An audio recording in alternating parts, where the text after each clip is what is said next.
ओम शांति, ओम शांति, ओम शांति। बाबा के आज बहुत सुंदर मधुर महावाक्य सुने, जिसमें बाबा ने वरदाता को राजी करने की विधि बताई। सरल विधि, सहज विधि, वो जो विधि प्रैक्टिकल संभव है जीवन में, ऐसी विधि बाबा ने बताई।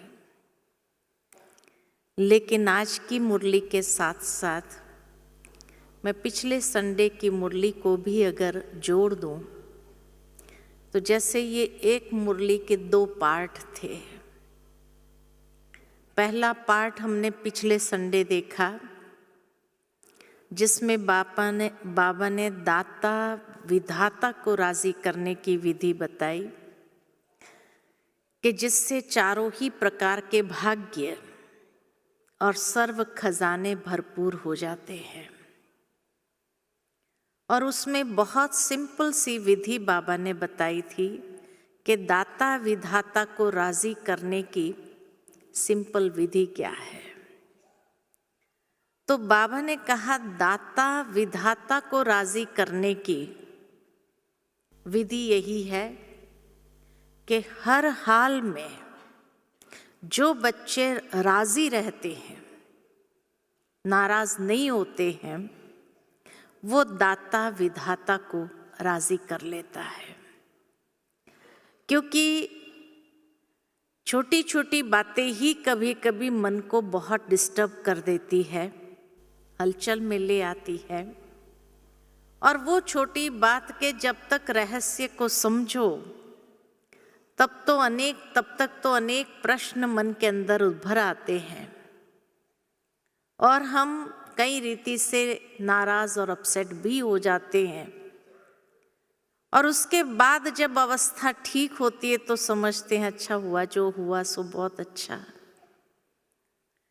लेकिन बाबा कहे कि जब ये विधि को पहले ही अगर अप्लाई कर दिया जाए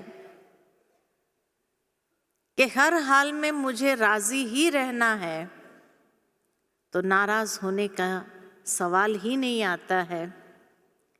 और इस तरह से जो ड्रामा के ऊपर संपूर्ण निश्चय बुद्धि होकर के चलते हैं, तो बाबा कहे वो सदा राजी रहते हैं। और जब दाता राजी हो जाता है तो बच्चों के सर्व खजाने भरपूर कर देते हैं। यानी वो अपने आप उस खजानों को अपने अंदर भरपूर करते जाते हैं। जो हर हाल में राजी रहने वाले होंगे, उसके जीवन से कभी खुशी गायब नहीं होगी, तो खुशी का खजाना भरपूर रहेगा। वो ज्ञान को सही तरीके से अप्लाई करना जानते हैं, तो ज्ञान के खजाने से भी भरपूर रहेगा। और जब भरपूर है खुशियों के खजाने से, ज्ञान के खजाने से, तो स्वतः सारी शक्तियां अंदर विकसित होने लगती है। और इसीलिए शक्तियों के खजानों से भी भरपूर हो जाएगा। जहां शक्तियां हैं तो गुण भी आ जाएंगे, तो सारे खजाने भरपूर होने लगते हैं। क्योंकि जब हम नाराज होते हैं, माना व्यर्थ चल रहा है, नेगेटिव चल रहा है, तभी तो नाराज हुए, तो वो लीकेज होने लगता है। जो सारी शक्तियां जमा करते हैं, जो खजाने अंदर जमा होता है, वो लीकेज होना चालू हो जाते, तो भरपूरता वाली स्थिति महसूस नहीं होती है। और इस तरह से अगर सारे खजाने हमारे भरपूर हुए, तो नेचुरल है कि भाग्य विधाता भी राजी है ऐसी आत्मा पर।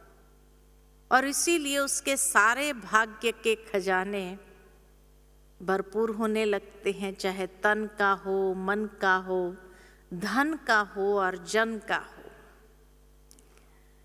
दुनिया में भी वैसे ये चारों प्रकार के भाग्य जिसको प्राप्त है उसको सदा सुखी का टाइटल मिलता है।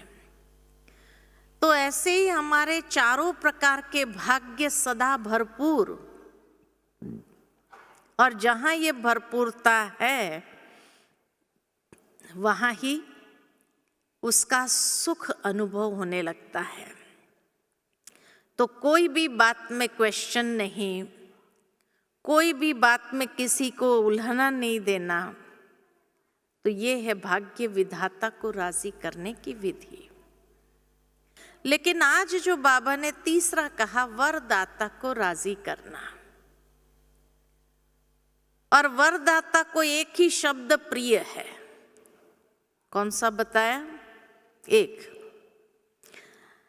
एक के साथ कई चीजें जुड़ी होती है, जो बाबा ने भी मेंशन किया मुरली के अंदर। एक व्रता, एक बल, एक भरोसा, फिर एक मत, एक रस, एकांत, एकाग्रता, है ना। ये सारे शब्द जो है, ये एक की लगन में मगन होना, ऐसे एक के साथ जो कनेक्टेड सारे शब्द है, वही भगवान को अति प्रिय है। और इसीलिए जब एक व्रता को बाबा डिटेल कर रहे थे सारी मुरली के अंदर, कि जहां एक बाबा दूसरा न कोई, ये जिसके अंदर धारणा है। साथ ही साथ एक व्रता माना बुद्धि। बाबा ने कहा सिर्फ जैसे दुनिया के अंदर पति व्रता या पिता व्रता उसको नहीं कहते हैं, लेकिन सर्व संबंधों में एक व्रता, कि एक बाबा दूसरा न कोई, इसको कहते हैं एक व्रता। हर समय जैसे बुद्धि के अंदर बाबा इतना इमर्ज रूप में रहे कि कुछ भी छोटा सा भी कुछ हुआ कि फौरन हमें याद कौन आए। कोई देहधारी इंसान याद न आए, लेकिन सबसे पहले बाबा याद आए। उसको कहा बाबा ने एक व्रता। लेकिन जब मैं इस मुरली की और बातों के ऊपर भी सोच रही थी, जो बाबा ने कहा एक बल एक भरोसा, एक बल एक भरोसा किसको कहेंगे? किसको कहेंगे? एक बल एक भरोसा किसको कहेंगे? हाँ, कि जहां इतना विश्वास हमारा अटूट हो तो कहेंगे हाँ एक बल एक भरोसा। कहते हैं ना, एक तू ही भरोसा है हमारा, तो दूसरा कोई भरोसा नहीं। इस बात को याद करते हुए मुझे शास्त्र की वो बात याद आती है कि महाभारत में जब द्रौपदी को भरी सभा में खींचकर लाया गया, तो उस वक्त उसने सबके तरफ देखा, सबसे पहले सबके तरफ देखा, और हर एक ने अपनी नजरें झुका दी कि अब हमारे पर भरोसा नहीं रखो तुम, हम कुछ नहीं कर सकते।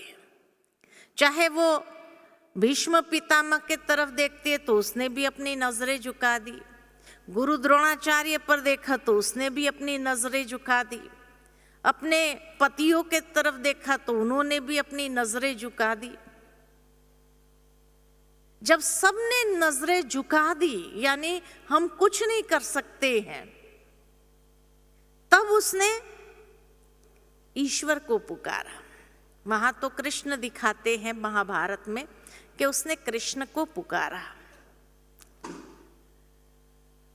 भावार्थ यही कि आज की दुनिया के अंदर भी बाबा कहे कोई भी परीक्षा जब आपके जीवन में आती है तो उस वक्त हर एक की नजरें झुक जाती है कि हम कुछ नहीं कर सकते, लाचार है।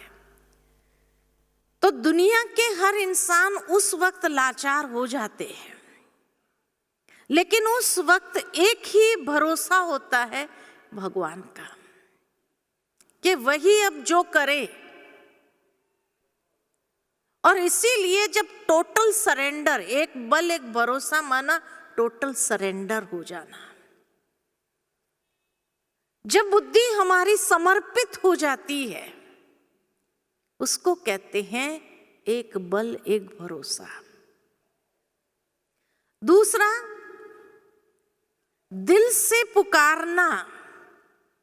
तो बाबा भी हम बच्चों को कहते हैं जब एक बल एक भरोसा होता है तो दिल से ये आवाज निकलती है, मेरा बाबा मेरा साथी आ जाओ। जो उसने कृष्ण को कहा, हे कृष्ण अभी तू आ जा, अब सब लाचार है, कोई मेरी मदद के लिए नहीं है। तो दिल से आवाज निकलता है, और जब दिल से आवाज निकलता है तो बाबा की भी कहते हैं हुजूर हाजिर हो जाते हैं।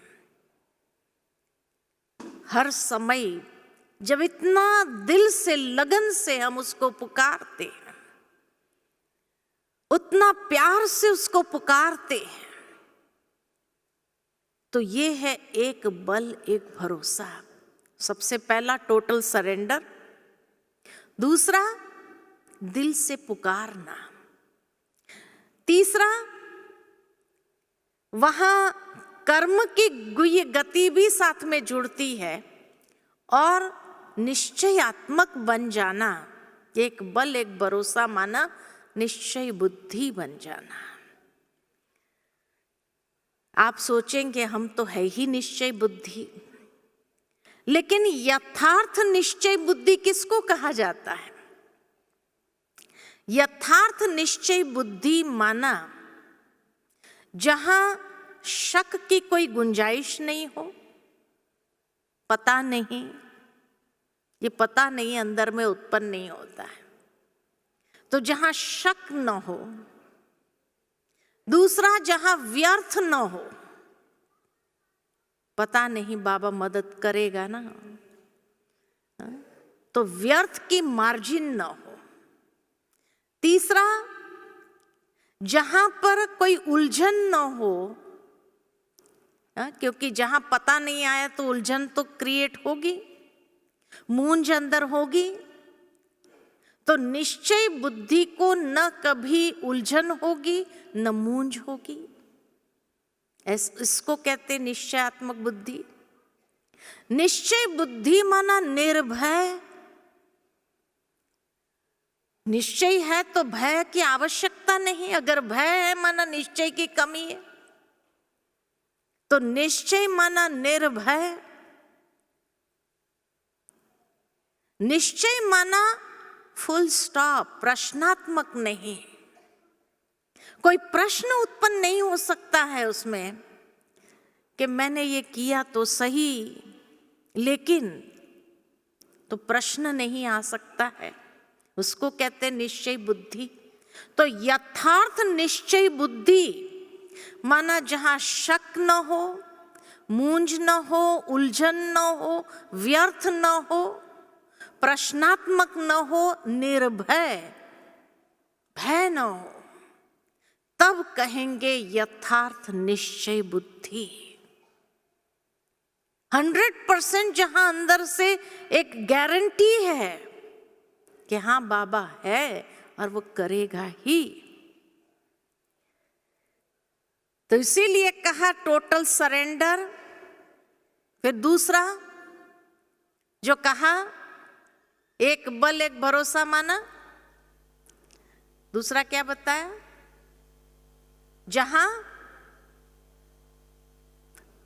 दिल से पुकारना, दिल से आवाज आवाहन करना बाबा का, दिल से आवाहन करना। और तीसरा निश्चय, यथार्थ निश्चय बुद्धि बन जाना। और चौथा अर्थात के कर्मों का जो सिद्धांत उसमें जुड़ जाता है, कि शास्त्र के अंदर कितना सुंदर ये बात बताए कि पहले ये 3 चीज चाहिए, तब चौथा जो कर्मों का सिद्धांत जुड़ता है कि उसने जब दिखाते ना कृष्ण को अंगुली में लगा और खून निकलने लगा तो अपनी साड़ी का पल्लू फाड़ करके, माना सोचा नहीं इतनी महंगी साड़ी है मैं कैसे उसका पल्लू फाड़ूं, है ना, लेकिन फाड़ करके बांध दिया तो जितने उसमें रेशे थे उतनी साड़ियां उसको प्राप्त हुई। ये कर्मों की गुह्य गति उसके साथ जुड़ जाती।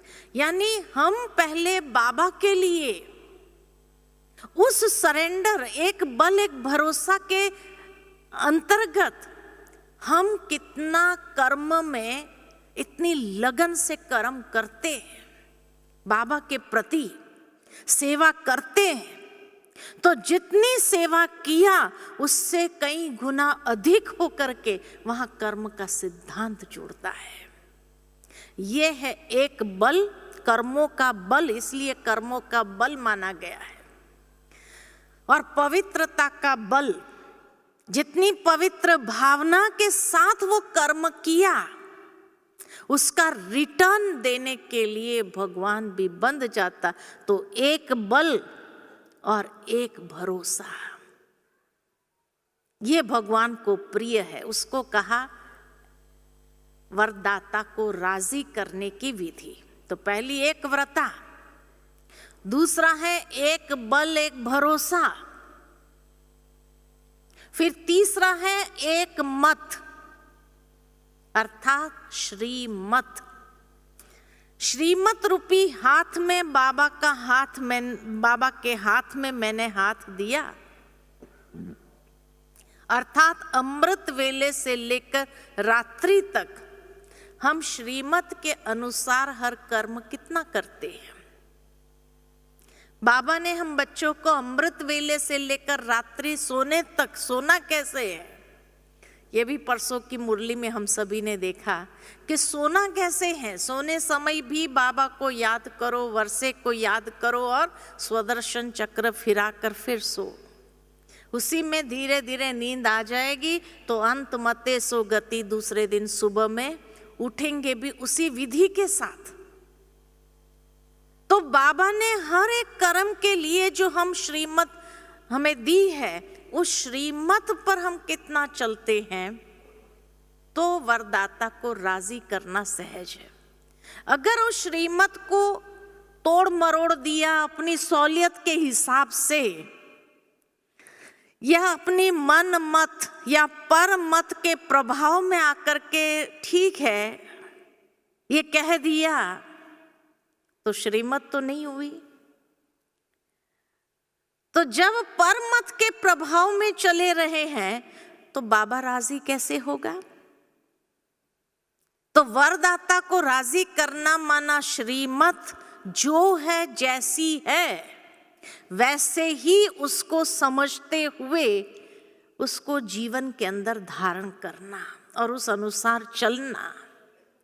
अर्थात बाबा के हाथ में हमने अपना हाथ दिया है। तो इसीलिए बाबा ने कहा एक मत पर चलने वाला वरदाता को राजी कर सकता है। तो एक व्रता की खाली बात नहीं है, वरदाता को राजी करना माना कितनी बातें आ रही है ना। वरदाता को राजी करना माना एक व्रत के साथ एक बल एक भरोसा एक मत। फिर चौथी बात है एक रस। एक रस का मतलब, एक रस किसको कहेंगे? 2 बातों में रस आता है, 2 बातों में रस आता है। कौन सी 2 बातों में हमें रस आता है? एक है इंद्रियों का रस, है ना, जीवा रस, कन रस, आंखों का रस, तो ये इंद्रिय रस। और दूसरा संबंधों में रस आता है। तो संबंधों का रस और इंद्रियों का रस,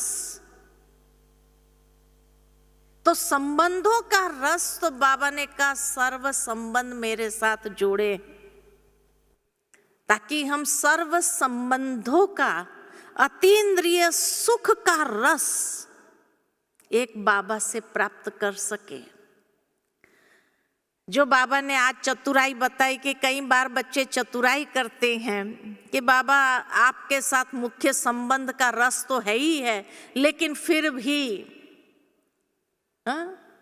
भी कोई यहाँ वहाँ चाहिए। तो यही बात हम देख रहे थे कि एक रस माना सर्व संबंधों का रस, सुख का रस। हर संबंध से जो सुख की प्राप्ति होती है वो सर्व संबंधों के सुख का रस सिर्फ एक से हो हमारा, उसको कहते हैं एक रस। और दूसरा जो इंद्रियां रस की प्राप्ति करना चाहती है, तो इसीलिए बाबा ने कहा एक तुम्ही को देखूं, तुम्ही से बात करूं, तुम्ही से सुनूं, तुम्ही से हर कर्म करूं। यानी हर इंद्रिय से जो हम कर्म कर रहे हैं वो सिर्फ बाबा के प्रति हो। तो सर्व संबंध के साथ साथ सर्व इंद्रियों का रस एक से ही प्राप्त हो। एक बाबा की बातों को सुनो, माना मुरली सुनते हुए उस रस में हम समा जाए। उस समय मुरली सुनते समय बाहर की दुनिया का कोई रस हमें आकर्षित न करे, एक बाबा को ही देखे हम, तो नैनों का जो रस है उसमें भी बाबा समाया हुआ हो। अगर बातें कर रहे हैं हम किसी के साथ, तो बाबा के सिवाय और कोई बात न हो हमारे। मुरली से हट करके और कोई बात या कोई पर चिंतन वाला रस वो न जाए, पर दर्शन वाला रस वो न जाए, है ना। तो सर्व इंद्रियां एक बाबा से ही वो रस की प्राप्ति करे। हर इंद्रियों का सुख, अति इंद्रिय सुख जिसको कहा, वो एक बाबा से हमें अंदर भरपूर करता रहे, ये है एक रस।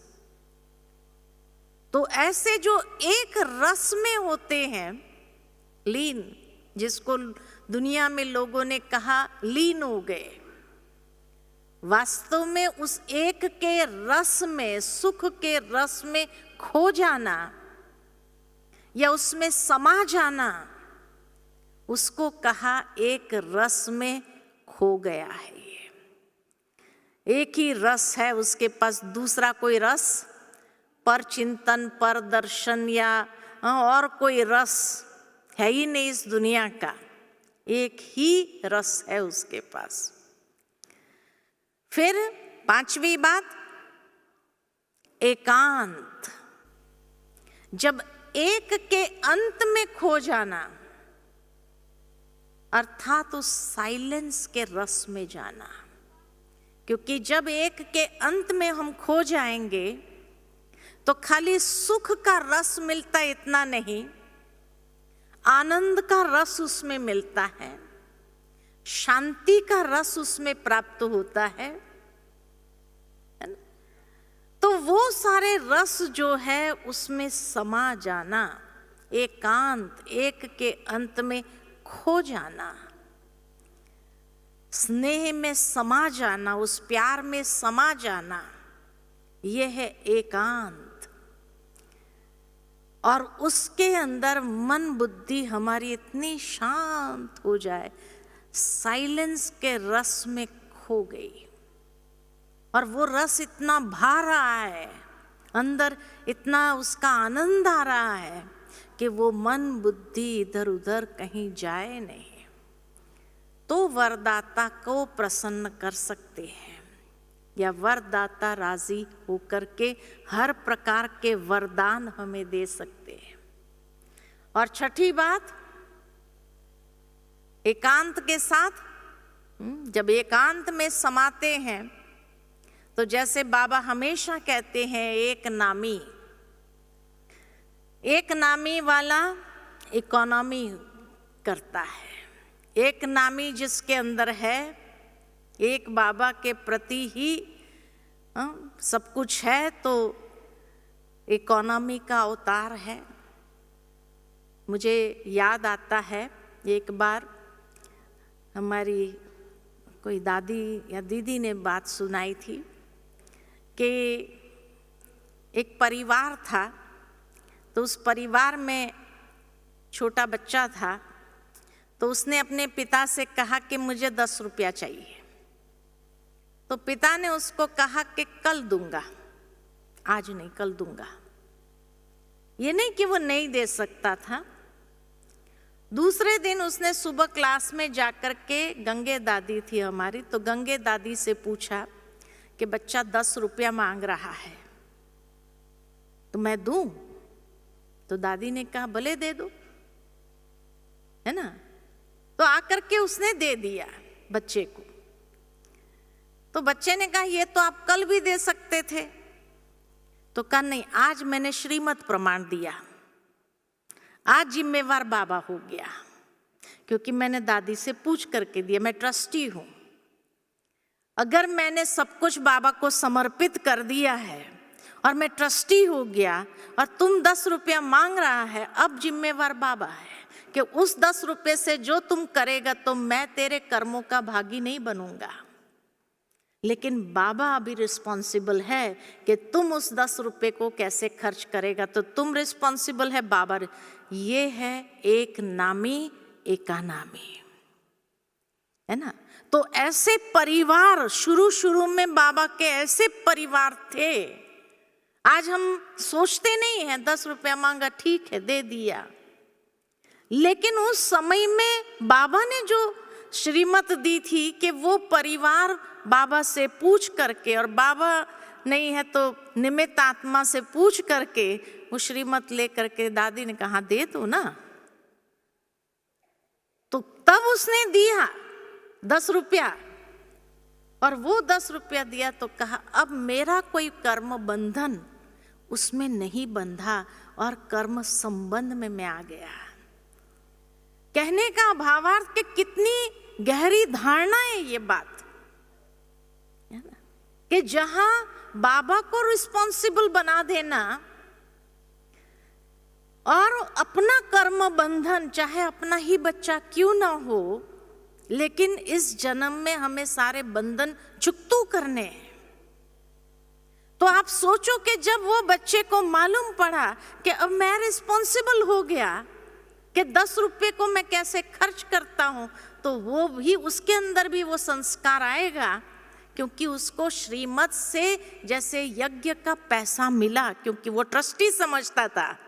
तो ट्रस्टी होकर के अगर चलेंगे तो हर बात पूछ करके ही वो अपने बच्चे को भी अगर देता है, तो इसका मतलब क्या हुआ कि बाबा के प्रति ये संस्कार जैसे उसने बच्चे में भी इंड्यूस कर दिया, उस वक्त डाल दिया, तो बच्चा भी सोच में पड़ गया कि अब 1-1 रुपया अगर मैं खर्च करता हूं तो मुझे अपने जमा के खाते को खाली नहीं करना है। कितनी सूक्ष्म बात, लेकिन कितनी गहरी बात है कि हम जब कहने में कह देते हैं हाँ तन मन धन सब कुछ तेरा, हम तो ट्रस्टी हो गए, गृहस्थ में होते हुए भी हम ट्रस्टी होकर के बाबा का ये दिया हुआ तन मन धन सब कुछ संभाल रहे हैं, तो हमारे अंदर की भावना कि जहां मेरापन नहीं, मेरे बच्चे ने 10 रुपये मांगा इसलिए मैंने 10 क्या 100 भी उसको दे दिया, तो ये तो कर्म बंधन बंधेगा ना, जहां मेरा समझा। लेकिन जहां उसने श्रीमत लेकर के दिया तो वो मेरे को उसने तेरे में परिवर्तन कर दिया। ऐसे बाबा के समर्पित बुद्धि बच्चे थे यज्ञ के अंदर, गृहस्थ में रहते हुए भी संपूर्ण ट्रस्टीपन से चले। तो इसीलिए कहा कि जहां वो कर्म का हिसाब किताब नहीं बना, तो बच्चे के अंदर भी वो संस्कार आया कि इसका 1-1 पाई मुझे अच्छी तरह से खर्च करना है, ताकि मैं अपने जीवन के अंदर की कोई भी प्रकार का कर्म बंधन न बनाऊं। तो एकांत है, एक नामी है, तो इकोनॉमी सहज हो जाती है। और उसके साथ साथ एकाग्रता, जो बाबा ने कहा एकाग्रता, एकाग्रता माना मन बुद्धि की विचलितपना न हो। आज मन बुद्धि कहाँ विचलित होते हैं? तो देखा गया दो बातों में मन बुद्धि विचलित होते हैं। एक तो या तो व्यर्थ में विचलित होते हैं, भटकते हैं, एकाग्र नहीं हो पाते हैं। जब व्यर्थ चलता है तो व्यर्थ के साथ साथ धीरे धीरे नेगेटिव चलना शुरू हो जाता है, तो वहां एकाग्रता खत्म हो जाती है। और दूसरा, अगर मन बुद्धि विचलित होता है तो किसमें? इच्छाओं में, ये चाहिए चाहिए की चाहनाओं में विचलित हो जाता है। तो एकाग्रता अगर नहीं बनती है तो उसका दो कारण देखा गया, एक व्यर्थ, दूसरा इच्छाएं। तो एकाग्रता कहां से बनेगी? और इसलिए बाबा जो कहते हैं ये व्यर्थ को समर्थ में परिवर्तन कर दो, क्योंकि कोई भी चीज को अगर खत्म करना है तो उसका रूप परिवर्तन करना आवश्यक है। तो व्यर्थ को अगर मिटाना है तो उसको ऑल्टरनेट को चाहिए। व्यर्थ संकल्प हमारा क्यों चलता है? क्योंकि उसके ऑल्टरनेट संकल्प, समर्थ संकल्प हमारे पास है नहीं। तो इसीलिए बाबा कहते जितना समर्थ में उसको परिवर्तन कर दो तो धीरे धीरे ये व्यर्थ समाप्त हो जाएगा। और व्यर्थ का खाता समाप्त हुआ, समर्थ अपने आप को बनाया, शक्तिशाली बनते जाएंगे। जहां समर्थ है वहां शक्तिशाली है और शुभ है, शुद्ध है। तो इसीलिए समर्थ में उसको चेंज करना, यानी हर बात के प्रति हमारा दृष्टिकोण। व्यर्थ कब उत्पन्न होता है? जहां कहीं न कहीं दृष्टिकोण नेगेटिव होता है वहां व्यर्थ क्रिएट हो जाता है।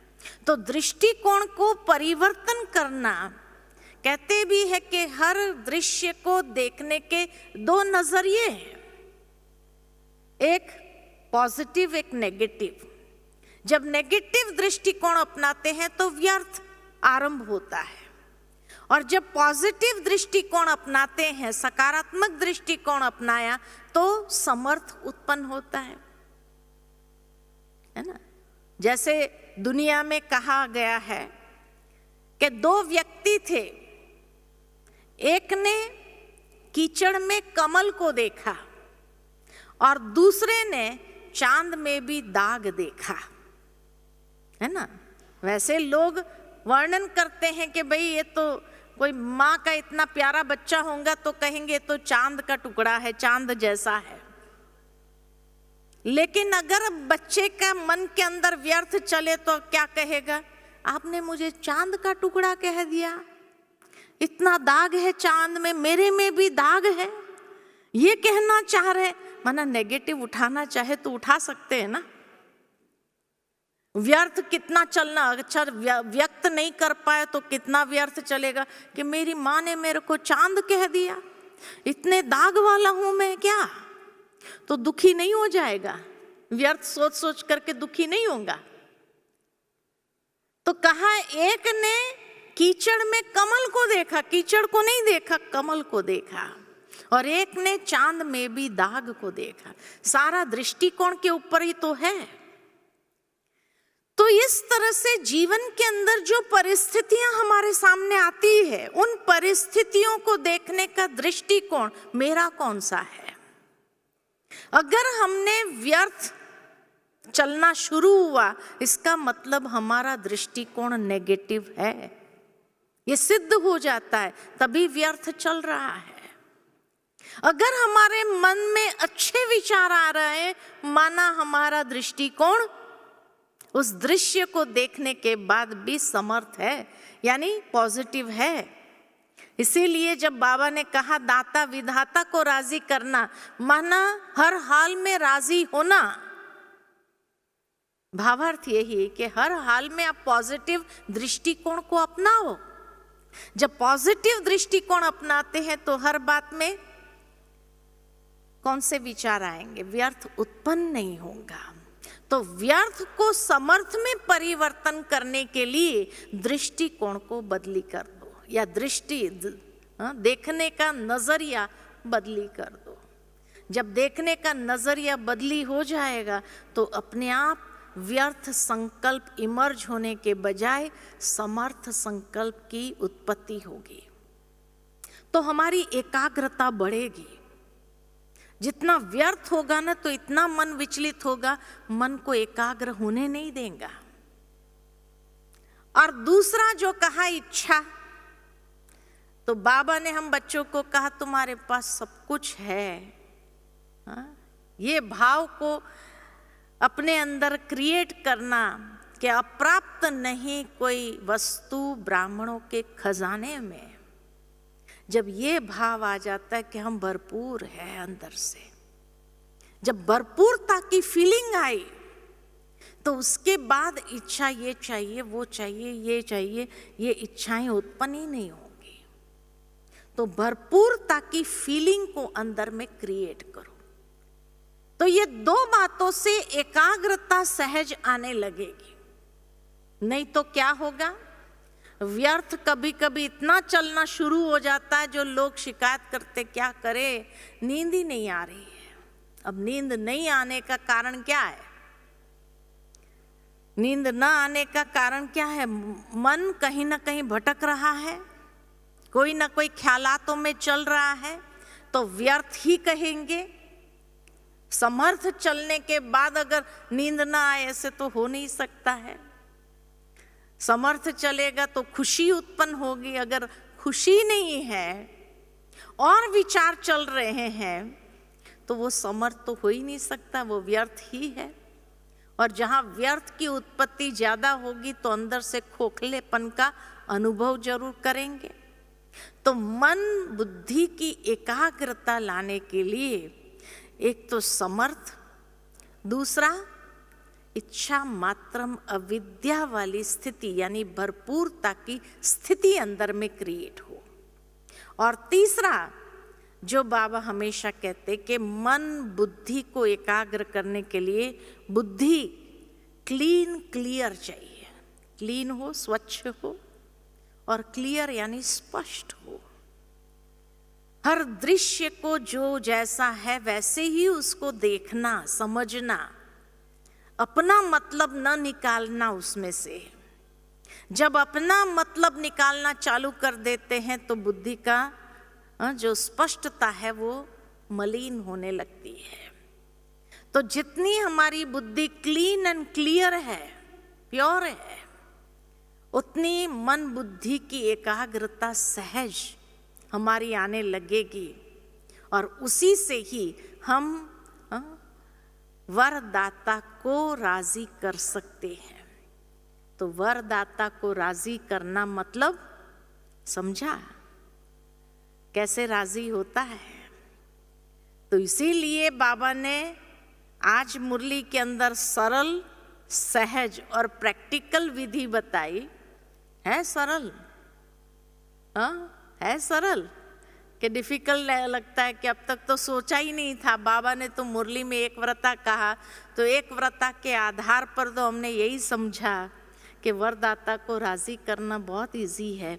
नहीं, उसके साथ ये जो बातें बाबा ने जोड़ी थी, एक बल, एक भरोसा, एक मत, एक रस, एकांत, इकोनॉमी और एकाग्रता। जब ऐसी हमारी यही एक शब्द बाबा को बहुत प्रिय है, जब ऐसे एक में हम खो जाएंगे तो वरदाता को तो एक एक चीज नहीं उठाओ, लेकिन सारे को मिलकर के बस एक को राजी करना है मुझे।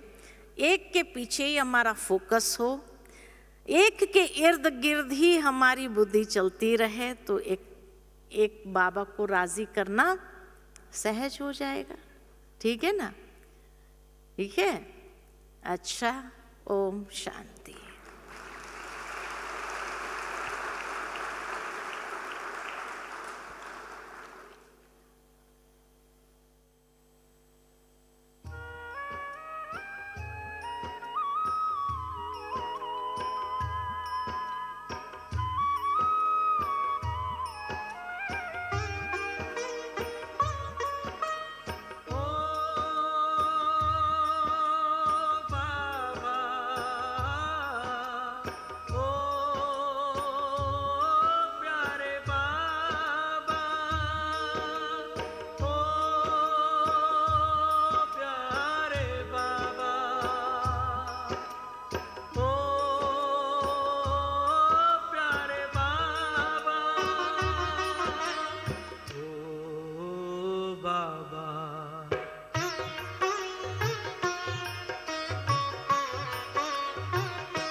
बलिहार बाबा, तुम हम पर बलिहार।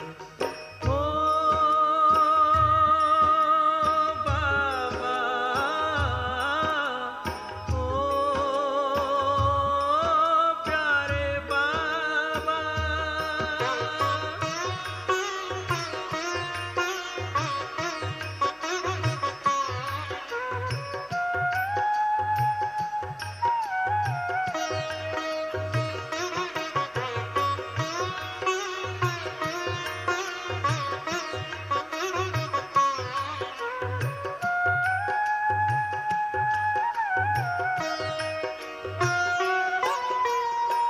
तेरा एहसान बाबा चुकाने लिए, तेरा एहसान बाबा चुकाने लिए, मेरा हर जन्म हो तुम्हारे लिए, मेरा हर जन्म हो तुम्हारे लिए। फिर भी चुका न पाएंगे,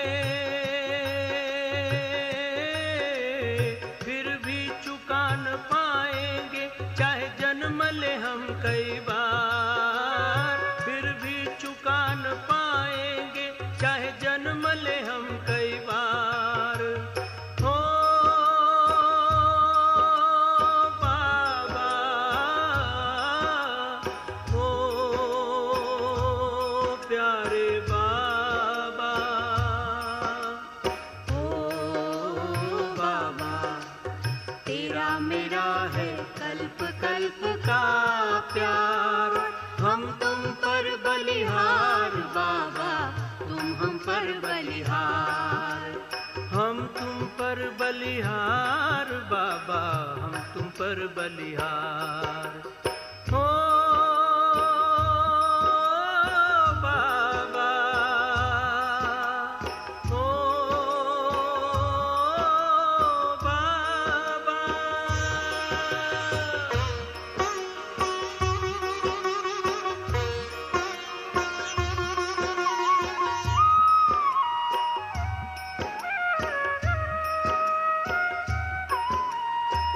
आँखों से जब देखूं एक तुमको ही देखूं, आँखों से जब देखूं एक तुमको ही देखूं, कानों से सुनूं तो बाबा एक तुमसे ही सुनूं, कानों से सुनूं तो बाबा एक तुमसे ही सुनूं। तुम संग खेलूं, तुम संग खाऊं, तुम पे ही दिल बलिहार। तुम संग खेलूं, तुम संग खाऊं, तुम पे ही दिल बलिहार। ओ बाबा, ओ प्यारे बाबा, ओ बाबा, मेरा है कल्प कल्प का प्यार। हम तुम पर बलिहार बाबा, तुम हम पर बलिहार। हम तुम पर बलिहार बाबा, तुम हम पर बलिहार।